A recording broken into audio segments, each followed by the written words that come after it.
O brioche nasceu na França no século XVII e desde então ele é conhecido por ser um pão nada comum. Ele faz parte das massas enriquecidas e isso quer dizer manteiga, muita manteiga.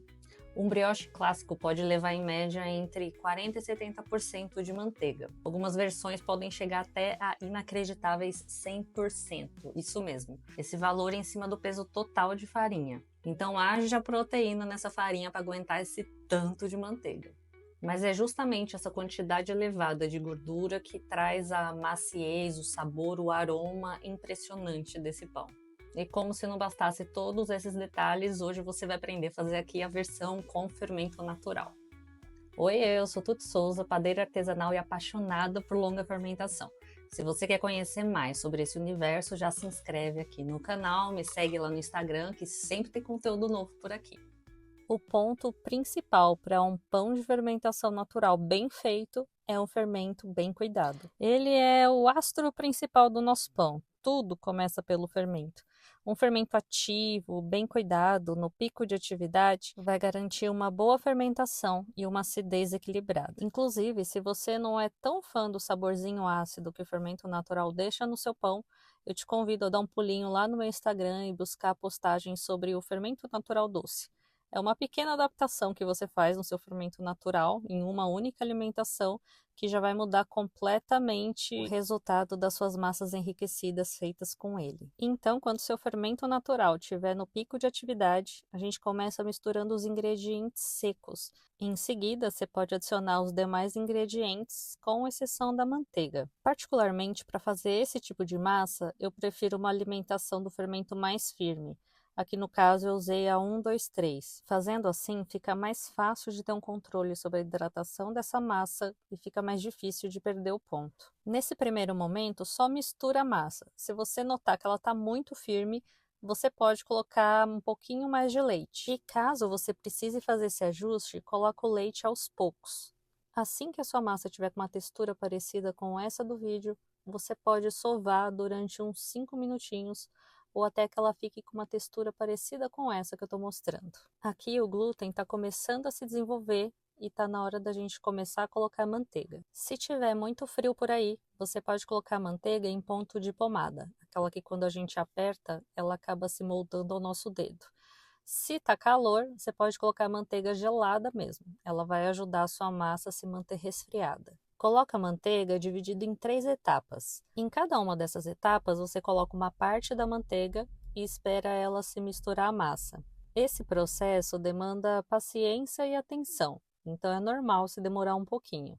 Inclusive, se em algum ponto parecer que a sua massa vai desandar, confia no processo e continua que vai dar tudo certo. Assim que toda a manteiga tiver adicionada à massa, você pode sovar durante uns 10, 15 minutinhos em velocidade média alta. Mas não precisa se apegar ao tempo, o tempo é só uma referência. Dependendo da sua massa, da hidratação e até da sua batedeira, ou se você estiver fazendo essa massa na mão, o tempo vai ser diferente.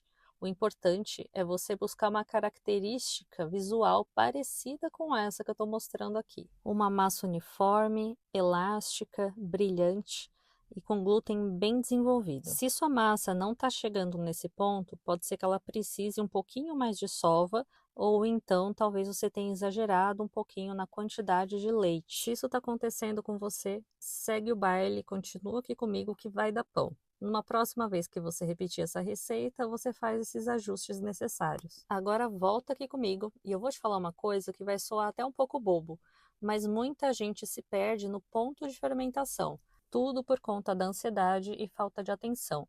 Então, observa a sua massa, observa o volume que ela tá. E se você achar mais fácil, você pode até tirar foto. Assim fica muito mais fácil comparar as imagens e saber quando sua massa chega no ponto que você quer.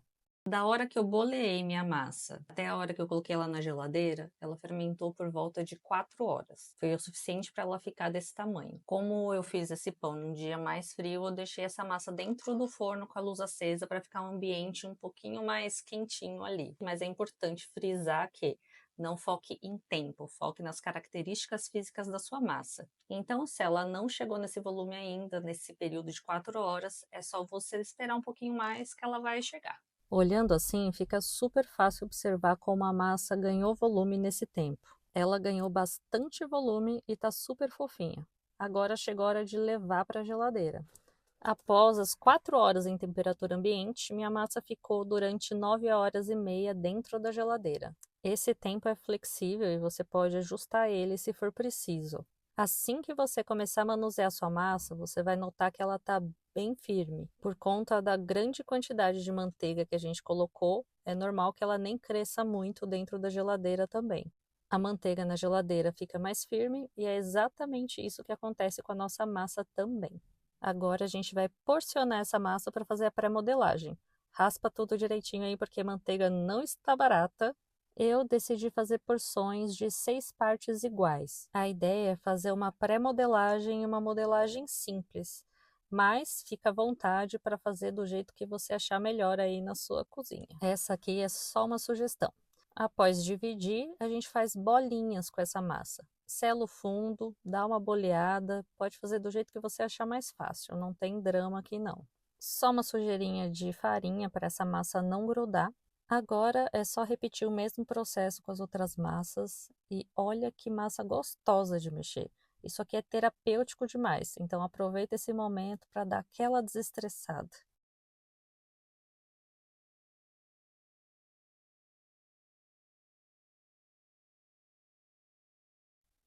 Agora a gente quer que esse glúten dê uma relaxada. Então, bolinhas prontas, cobre e deixa elas descansando entre os 20 e 30 minutinhos.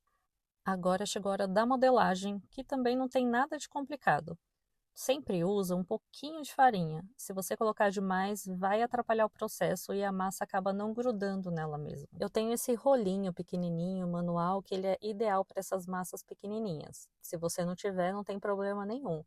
Usa um rolo comum de massa, ou se você também não tiver um rolo de massa, coloca a criatividade em jogo que qualquer garrafa nessa hora é rolo. Com delicadeza e cuidado para não rasgar sua massa, abra ela em formato de disco. Em seguida é só dobrar uma lateral e a outra também. A ideia é obter um formato aqui parecido com o de um retângulo. E agora é só usar mais uma vez seu rolo e esticar esse retângulo o máximo que você conseguir, respeitando as limitações da sua massa. E então é só vir enrolando sua massa nela mesma.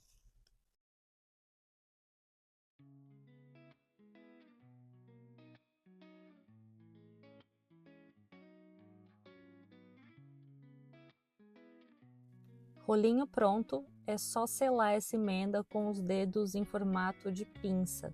Essa parte aqui vai ser a parte de baixo do nosso pão. Ela fica em contato direto com a forma. Daí é só seguir o processo com as outras bolinhas. Abre um disco, faz as 2 dobras, estica a massa e volta enrolando ela e selando a parte de baixo.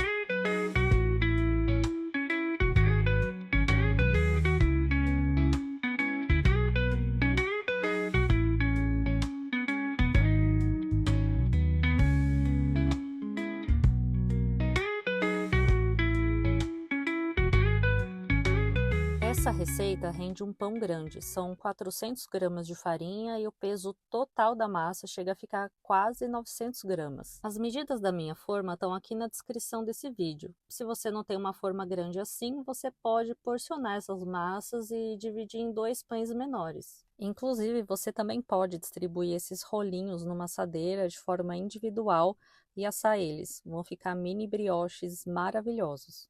Assim que eu transferi as massas para dentro da forma, eu já pincelei uma mistura de gemas com um pouquinho de óleo. 2 horas depois, eu fiz o mesmo processo. Passei mais uma camada dessa mistura. Isso para conseguir aquele efeito craqueladinho que ficou no pão depois de assado. Você também pode fazer assim, ou se preferir, só dar aquela passadinha antes de levar para o forno mesmo. 4 horas depois, olha o tanto que a massa cresceu. Ela dobrou de volume e tá super fofinho. Chegou a hora de colocá-la no forno. E agora é só assar durante uns 40 a 45 minutinhos a 180 graus. E essa é a hora onde eu sou odiada por todos, que é quando eu falo: ao finalizar o assamento do seu pão, transfira ele para uma grade de resfriamento e espere uns 30 minutinhos antes de poder cortar. Essa espera é essencial para o seu pão finalizar a gelatinização do amido e ele ficar molhadinho e fofinho por muito mais tempo. Repara só a fofura que ficou esse pão, que eu não tô nem conseguindo virar ele direito de tão macio que ele tá. E esse é o resultado do nosso brioche de fermentação natural, feito com carinho, paciência e muito afeto. E como eu já falei demais, vou deixar você curtir as imagens aqui.